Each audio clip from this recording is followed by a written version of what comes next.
Corsair has quite a few keyboards in its lineup, and this is one of them. This is the Strafe, and it's a Cherry MX Red gaming keyboard. Stick around for the full review.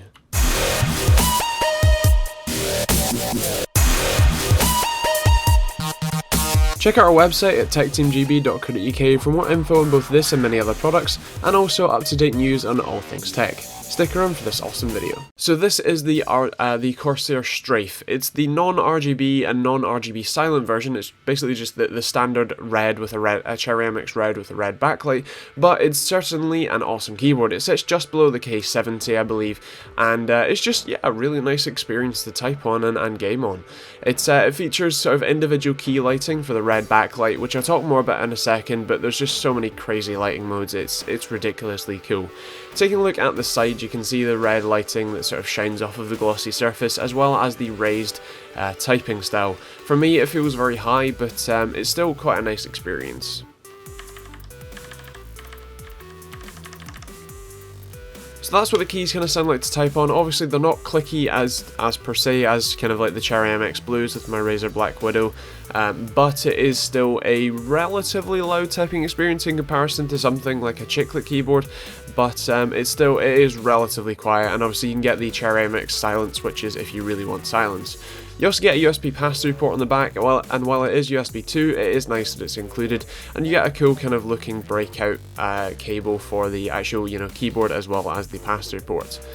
You get a kind of dedicated button for lighting, so you can turn the lights either completely off or up by about 3 stages, and you also get a dedicated Windows lock button, which is actually a really nice implementation, and I like how they've done that there. You actually get a key puller with this as well, which is nice to be able to put the extra keys they give you to either make it into a sort of more FPS friendly keyboard or to make it into more of an RPG friendly keyboard, as you do get some other extra keys like Q, W, E, R and T, as well as sort of like F, which is kind of cool too. Taking a look at some of the lighting modes, you get things like sweeping, a rain mode, ripple, which is just incredible, where you press a single key and then it kind of ripples, waves out. I didn't really do too much work while I had this keyboard. You also get reactive, which is pretty cool as well, although if you do want to get some work done, I just recommend you leave it on just like standard lighting. But yeah, it is ridiculously cool, and the fact that you can light up individual keys is awesome as well. So, in terms of the actual typing style, as I said, it is quite a raised typing style compared to my Black Widow, and while I did get used to it, I certainly really do like this keyboard for both typing and gaming. I think the only reason it's not going to be replacing my Black Widow on my desk is because I'm that kind of lazy person that if I have to unplug something and like remove it from my desk and then put something back in, I'll just be annoyed. So that's pretty much the only reason. I'm actually going to be using this for my benchmarking rig, so yeah, it's going to be playing games for the future, and I definitely recommend it if you are looking for a new keyboard. So there isn't really too much bad to say about this keyboard. I actually really like it. I mean, in terms of specific functionality points, it doesn't have any extra macro keys, but for me, considering I don't even use the 5 that are on my Razer Black Widow, that really isn't an issue for me. It just may be for, someone who's looking for a new gaming keyboard.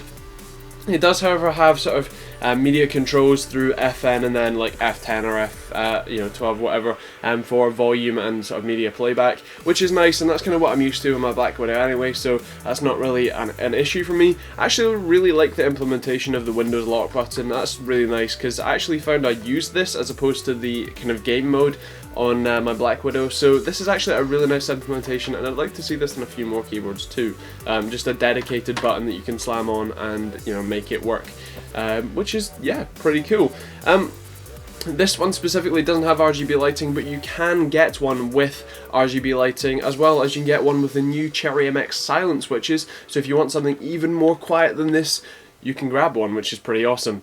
In terms of pros and cons, the only thing I have to gripe about is obviously no extra macro keys. This one specifically doesn't have RGB lighting, and the feet on the back are very small, and also there's no rubber feet on the extended legs, so if you want the keyboard raised up a bit more, there's no rubber feet here, so it does actually kind of slide around a bit more.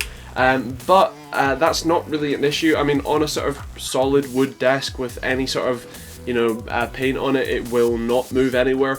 But it's just something to note if you do want it kind of raised up and you definitely don't want it moving at all. Other than that, it's a fantastic keyboard. I really like the lighting effects. That's just ridiculously cool. It's a very nice experience. It's genuine Cherry MX switches, so they're very reliable. and will last you for the next decade or more. Yeah, it's just well built, well designed, and just pretty awesome, really. In terms of scores, it's going to get a 4 for value for money. It's not the most value for money keyboard on the market at all, but it is a very nice experience and a very nice kind of just use if you want a new gaming keyboard. It's going to get a 5 for performance because it's just pretty awesome and kind of worth your time, really, if you're looking for a new one.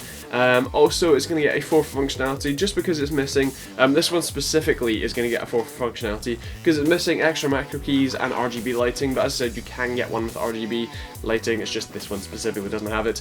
In terms of styling, it's going to get a 5 because even though this one doesn't have RGB lighting, the LEDs are just fantastic, and I had way too much fun playing with them on the ripple mode, just pressing a key and watching the lights ripple across the keyboard.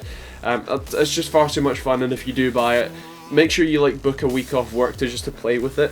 Yeah, anyway, it's also going to get a 4 from TechteamGB score and the Gamer Approved Award because it really is a gamer's keyboard. It's fantastic, but you can also use it perfectly happily as a everyday keyboard. Because it's Cherry MX Red, so it's not going to be too loud, and just a really nice kind of feel to type on, and just, yeah, pretty awesome. So that's pretty much it. If you want this keyboard, feel free to check out the links down below. Also check out Yo-Yo Tech if you're looking for a new PC or PC parts in the UK. Check out them over there or down the links below as usual. Also check out our sort of Facebook and Twitter and stuff, because I'm actually just about to give away a Razer Deathstalker keyboard. So if you can't afford this one and you want a keyboard for free, check out Facebook and Twitter, as I'll be announcing it very shortly.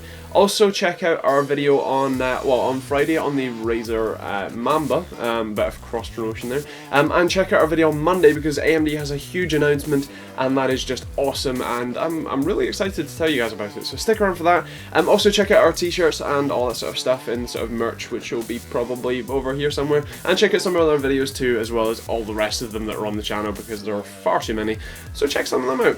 So anyway, you know, feel free to like, dislike, comment, all that sort of stuff, and let me know what you thought of the keyboard, the video, all that sort of stuff, and if I just keep talking too long. Yeah, I guess that's it. Thanks for watching, and we'll see you on the next video.